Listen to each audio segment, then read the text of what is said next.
नमस्कार, आदाब। मैं प्रवीर विश्वास और आप देखना शुरू कर दिए इनके इंडिया। आप ज़रूर भूल गए होंगे शाहीन बाग के वो बूढ़ी औरत जो चीख चीख के रो रही थी और बोल रही थी सीएए हम नहीं मानते। भूल गए ना? आप भूल गए कि सिंघू बॉर्डर में किसानों ने महीनों भर से आंदोलन कर रहे हैं, हज़ारों लोग उसमें शामिल है, बहुत लोग मारे गए। भूल गए? आप ये भी भूल गए होंगे कि कुचल दिया गया किसानों को उत्तर प्रदेश में। भूल गए ना? आप भूल गए हाथरस की वो बेटी को जिनको पहले बलात्कार करके उनका जीव काट दिया गया, फिर उनको मतलब मौत के घाट उतार दिया गया। अब भूल गए ना? ज़रूर भूल गए होंगे। आप भूल ज़रूर गए होंगे कि आप असम में एक प्रतिवादी को पुलिस पहले गोली मार के हत्या करते हैं, उसके बाद एक बीजेपी समर्थक तथा संवादकर्मी वो जो डेड बॉडी था उसके ऊपर कूद रहे थे। भूल गए ना? ज़रूर भूल गए होंगे, क्योंकि आप अभी याद जो आपके दिमाग में जो बैठा हुआ है वो है आर्यन खान। जी हाँ, आर्यन खान शाहरुख खान के बेटे, वो ड्रग के मामले में पकड़े गए, बस वही आपको याद है। बीच बीच में आपको याद दिलाया जाएगा कि पाकिस्तान कितना भयानक है, अफगानिस्तान कितना भयानक है, चीन कितना हमारे लिए खतरा है, ये सब याद दिलाया जाएगा। लेकिन अब शाहीन बाग भूल जाएंगे, सिंघू बॉर्डर भूल जाएंगे, किसानों के ऊपर जो गाड़ी चलाया गया था वो आप भूल जाएंगे। आप भूल जाएंगे ये भी कि रिपब्लिक टीवी में अर्नब गोस्वामी चीख चीख के बोल रहे थे कि मुझे ड्रग दो, मुझे ड्रग दो। आप भूल गए होंगे वो मुंबई में जो भीड़ जमावड़ा हुआ था लॉकडाउन के समय, उसको बोला गया था कि ये लोग कोरोना फैला रहे हैं। तबलीगी जमात के बात आप भूल गए होंगे। आप भूल जाते हैं, आप ये सब भूल जाते हैं। आपको वही चीज़ आपके दिमाग में रखा जाता है, उस चीज़ आपको दिमाग में डाला जाता है जो आपको वो चाहते हैं। आपके आका, आपके मालिक चाहते हैं कि जो आप याद रखो वही आप याद रखेंगे। आपको ज़रूर याद होगा कि आर्यन खान ड्रग के मामले में पकड़े गए, फंसे हैं। उसके बाद शाहरुख खान, उसके बाद उद्धव ठाकरे, उसके बाद हमारे स्वराष्ट्र दफ्तर, ये सब मिलके ये सब चीज़ आपको याद है। पर वो घटना आप भूल गए। उत्तर प्रदेश में जो घटना घटी थी, किसानों के ऊपर जो गाड़ी चलाया गया था, भूल गए। छत्तीसगढ़ में मध्य प्रदेश के एक बीजेपी नेता दुर्गा पूजा विसर्जन करके लौट रहे थे, लोगों के ऊपर गाड़ी चला दिए, रौंद दिए कुछ लोगों को। ये आप भूल गए होंगे, क्योंकि आपको ये सब नहीं चाहते। आपके आका, आपके जो ऊपर बैठे हुए हैं, वो नहीं चाहते कि आप ये सब याद रखें। हमारे मीडिया इसके लिए काफ़ी एक बड़ी भूमिका लेते हैं, बड़ी भूमिका लेते हैं, क्योंकि हमारे पत्रकार जो नेता है, पत्रकार नेता अर्नब गोस्वामी हो गया, सुधीर चौधरी हो गए, रजत बाबू हो गए, ये सब नेता है पत्रकारों का। ये जो आपको याद रखना चाहते हैं आप वही दिखाएंगे, ये जो चाहेंगे वही आप याद रखेंगे, बाकी सब भूल जाएंगे।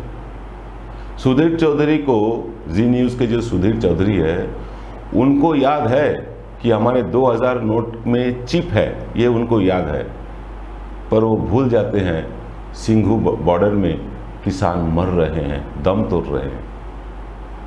हमारे अर्नब गोस्वामी, इनको याद रहता है कि रिया चक्रवर्ती के पास 10 ग्राम ड्रग मिला था, ये उनको याद है।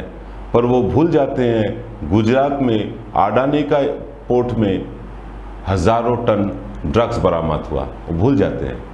और वो भूल जाने का मतलब क्या है? वो आपको भी याद नहीं दिलाते, आपको वही याद दिलाते हैं जो आपके लिए कोई मायने नहीं रखता, ताकि आप सब चीज़ भूल के वही चीज़ याद रखो। जी हाँ, हमारे गोदी मीडिया यही काम करते हैं। आप हिटलर के नाम तो सुने ही होंगे। हिटलर के एक सहयोगी थे जिनका नाम था गोएबल्स। गोएबल्स का एक तत्व है, एक उनका एक फॉर्मूला है कि कोई झूठ, कोई भी एक झूठ को बार बार बोलो, बार बार वो झूठ बोलो, बार बार एक ही झूठ फैलाओ, ताकि लोगों के मन में वही झूठ एक समय सच बोल के प्रतीत हो जाए। बस यही काम कर रहे हैं हमारे मीडिया। मीडिया बन गए मोदी जी का गोएबल्स। मोदी जी का जो झूठ है वो बार बार फैलाते हैं। जैसे आपको याद होगा 2014 के पहले आपको ज़रूर याद होगा कि बार बार फैला गया था कि अच्छे दिन आने वाले हैं, पेट्रोल डीजल का दाम घटने वाले हैं। याद है ना आपको बाबा रामदेव का वो इंटरव्यू जो रजत शर्मा को दिया थे, वो कि आप पेट्रोल 40 रुपये में पाना चाहते हो कि नहीं चाहते हो, याद होगा ना आपको। बस ऐसे ही आपके मन में भर दिया गया कि मोदी सरकार आएंगे तो अच्छे दिन होगा, पेट्रोल डीजल का कीमत कम होगी, आपके लिए आपका दिन सुनहरा होगा, आपको 15-15 लाख रुपए में यूं ही मिल जाएगा। जितना दिन बीतता गया हम क्या देखें कि वो तो सब जुमला था।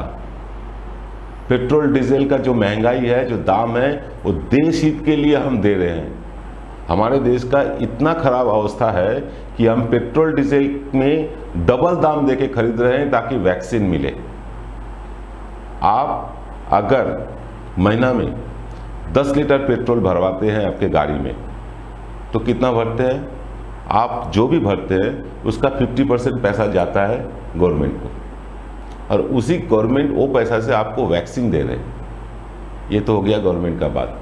लेकिन कितना खपत है भारत में ये पेट्रोल डीजल का, कितना आमदनी हो रहा है? ये पीएम केयर फंड किस लिए बनाया गया था? कितना पैसा पीएम केयर फंड में जमा हुआ, कितना खर्चा हुआ? कोई हिसाब किताब नहीं है, कोई हिसाब किताब नहीं है। इसके बारे में हमारे मीडिया चर्चा भी नहीं करते। चर्चा करते सिर्फ वही कभी रिया चक्रवर्ती, सुशांत सिंह राजपूत, और आजकल मिल गया ये आर्यन खान। बीच में सचिन तेंदुलकर के बारे में भी कुछ बातें उठे थे कि उनके काफ़ी सारे पैसा विदेशों में निवेश है जो कि गैर कानूनी है, लेकिन वो बात को दबा दिया गया है। वो बात आप नहीं सुनेंगे अभी, आप सिर्फ आर्यन खान सुनेंगे।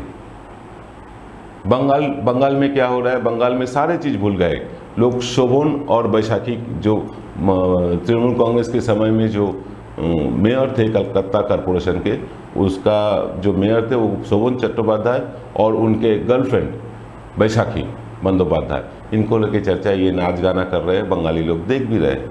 लेकिन बंगाली भूल जा रहे हैं कि बंगाल के बॉर्डर से, बांग्लादेश बॉर्डर से 50 किलोमीटर का जो कानूनी व्यवस्था वो संभालेंगे बीएसएफ। 50 किलोमीटर तक बॉर्डर से 50 किलोमीटर अंदर तक जो भी घटना होगा, यहाँ तक कि गिरफ्तार भी करेगा बीएसएफ, कानूनी कार्रवाई चलाएगा बीएसएफ। अर्थात बंगाल के जो हिस्सा था वो हिस्सा 50 किलोमीटर बॉर्डर पकड़ के पूरा चला गया बीएसएफ के हाथ, और इसके बारे में राज्य सरकार से कोई बातचीत भी नहीं किया गया।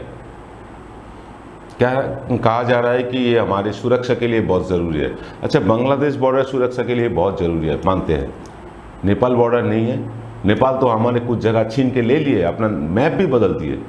क्यों नेपाल बॉर्डर से 50 किलोमीटर अंदर तक बीएसएफ के अंडर में नहीं आएगी? ये सवाल तो कोई नहीं कर रहा है, कोई गोदी मीडिया नहीं कर रहे। हम अभी उलझे हुए हैं आर्यन खान। बांग्लादेश में दुर्गा मूर्ति तोड़ा गया, बांग्लादेश में हिंदुओं के ऊपर अत्याचार हो रहा है, बांग्लादेश बोल रहा है मुसलमान के ऊपर अत्याचार हो रहा है भारत में। यही लेके हम लोग फंसे हुए हैं। बस हिंदू, मुसलमान, दुर्गा, इस्लाम, आर्यन खान, ये सब लेके ही रहेंगे। महंगाई कहाँ पहुँचे आप नहीं देखेंगे। आपके घर में जो बच्चे हैं, छोटे छोटे बच्चे हैं, वो स्कूल नहीं जा पा रहे, उसके बारे में कभी चर्चा सुने आप? नहीं सुने। क्योंकि हमारे देश में प्रधानमंत्री जी का जन्मदिन में 2 करोड़ लोगों को टीका दिया जाता है, आम दिनों में नहीं। क्यों?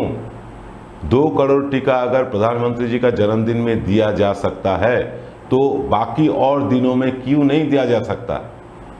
मतलब हमारे आपके जो टीका है, हमारे आपके जो टीका, वो रोक के रखा गया, प्रधानमंत्री जी का जन्मदिन मनाया जाएगा बोल के। कैसे चलेगा ऐसे? कब तक आप यूं खामोश रहेंगे? कब तक यूं ही आप यूट्यूब मीडिया, टेलीविज़न मीडिया देख के आपका खून खौलता जाएगा, फिर बाद में दूसरे बात पे उलझ जाएंगे? कब तक?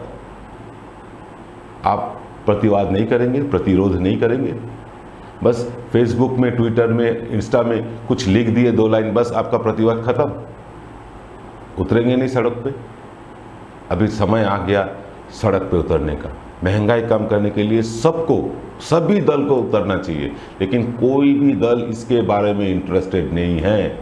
कोई भी दल इंटरेस्टेड नहीं है। सब अपने जो राजनीतिक फायदा है वो उठाने में जुड़े हुए हैं। कब तक यूं ही खामोश रहेंगे भारत के लोग? कब तक यूं ही खामोश रहेंगे हम? आज भर इतना ही। जय हिंद।